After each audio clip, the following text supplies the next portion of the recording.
ხალბატონო ილონა, როგორ ამზადებს პროფესიული განათლება რეალურად მოთხოვნად შრომის უსაფრთხოების სპეციალისტებს?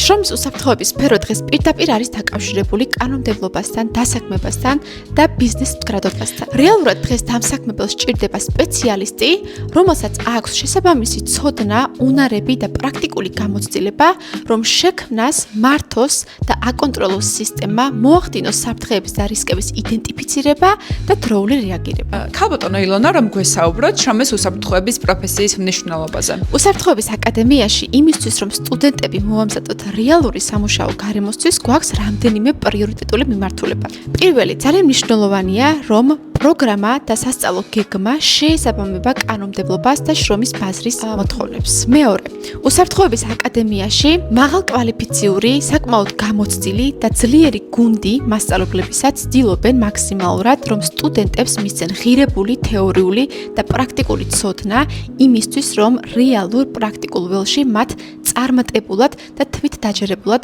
იფუნქციონირონ. ახლა რომ გითხრათ, რას აძლევს ეს განათლება კურსდამთავრებულს დასაქმების თვალსაზრისით? დანამდვილებით შემიძლია გითხრათ, რომ უსაფრთხოების აკადემია, პროგრამა და მიდგომები, რომელიც სასწავლებელს გააჩნია, სტუდენტს და შემდგომში კურსდამთავრებულს აძლევს გარანტირებულ შედეგს, რეალურად და მიზნებზე ფოკუსირებულ მიდგომას და ყველა იმ საჭირო რესურს, უნარებს, ცოდნას და გამოცდილებას, რაც აუცილებელია დღეს შრომის ბაზრის მოთხოვნების მიხედვით იმისთვის, რომ კადრმა წარმატებულად და ეფექტურად განაგრძოს თავისი საქმიანობა.